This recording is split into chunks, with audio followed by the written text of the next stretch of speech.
Interview में आप किस तरह कामयाब हो सकते हैं, ये मैं आपको आज की वीडियो में बताने वाला हूँ। और अगर माजी में आप नाकाम हुए हैं तो क्यों हुए हैं, वो भी मैं आपको आज की वीडियो में बताने वाला हूँ।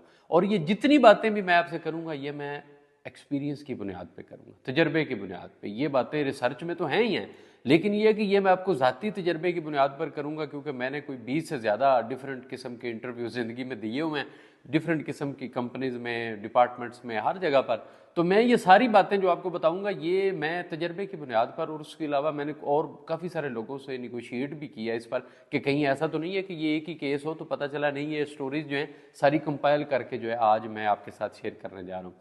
उसमें सबसे इंपॉर्टेंट जो है वो इंटरव्यू की टाइमिंग है। जो एम्प्लॉयर आपको बुला रहा है ना इंटरव्यू पे, आपने देखना है कि वो इंटरव्यू का जो टाइम है वो किस तरह का है। आपने सबसे पहले ये चीज़ नोट करनी है कि फर्स्ट हाफ में है, सेकंड हाफ में। अगर तो आपका इंटरव्यू सेकंड हाफ में है तो आप समझ जाए कि जो इंटरव्यू लेने वाला है ना, उसने अपना काम काज ख़त्म करके, उसकी काफ़ी सारी एनर्जी जो है वो ज़ायल हुई है, तो तब वो आपका इंटरव्यू कर रहा है। शायद वो इतना ज़्यादा फ्रेश नहीं होगा और उसकी वो एनर्जी भी नहीं होगी, और वो आपकी डिस्कशन में ज़्यादा इंटरेस्टेड होगा, बजाय इसके कि वो बोले, वो ख्वाहिश कर रहा होगा कि आप बोलें।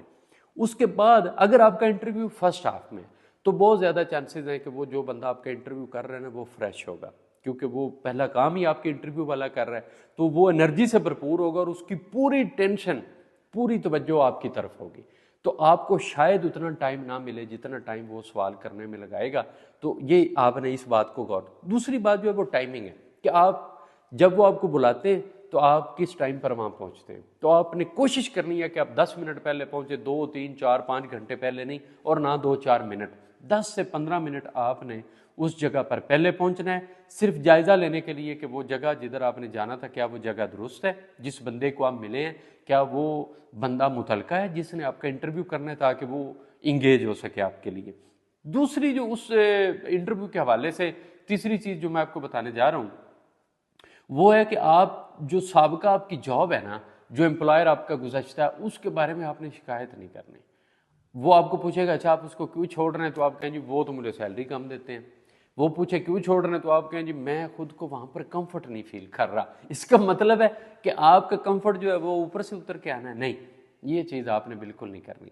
आपने आपका जो एक्स एम्प्लॉई है, एम्प्लॉयर है, उसका आपने गिला नहीं करना, शिकायत नहीं करनी, गलत बात नहीं करनी। ये बड़ा नेगेटिव इम्पैक्ट जाता है। आपने बताना है कि मैं अपनी ग्रूमिंग के लिए आ रहा हूँ, मैं चेंज लाइक करता हूँ, और चेंज लाइक करने से वो कहेगा अच्छा साल बाद आप इधर से बोर हो जाएंगे, तो उस पर आपने कहना है कि नहीं, मैंने वहाँ पर इतना अर्सा काम किया, जब मैंने फील किया कि अब मेरा पोटेंशियल जो है उस लेवल पे यूज़ ही नहीं हो रहा, तो मैंने स्विच करने की कोशिश की। उसका जवाब आपने ये देना। उसके बाद जो सबसे इंपॉर्टेंट पॉइंट है वीडियो में इंटरव्यू के हवाले से, वो ये है कि आपने उस जॉब या उस कंपनी के बारे में ढेर सारी जानकारी, इंफॉर्मेशन, नॉलेज इकट्ठा करना है जिसको आप इंटरव्यू देने जा रहे हैं।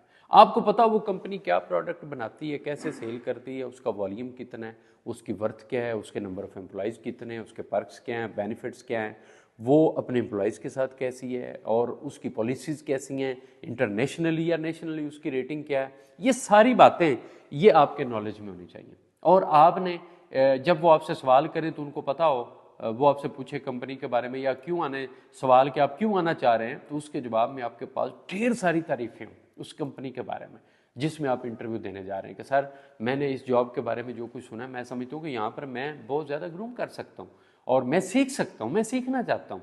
मतलब वो जो मटेरियलिस्टिक थिंग्स हैं, लाइक जो पर्क्स हैं, बेनिफिट्स हैं, वो तो डेफिनेटली आपके साथ एंटाइटलमेंट में आ जाएंगे। उनको इतना ज़्यादा रेट करने की ज़रूरत नहीं है। पोटेंशियल, लर्निंग, ग्रोथ, कैरियर और इसके अलावा एनवायरनमेंट, ये चार चीज़ें जो इनको फोकस करके तो आपने इस डिस्कशन को आगे लेके बढ़ना है। और अगर आपके पास इस सारी डिस्कशन के बाद भी कोई अच्छा आइडिया आपके जहन में है तो आप कमेंट करके बताएं। अपना बहुत सा ख्याल रखिएगा। Thank you very much.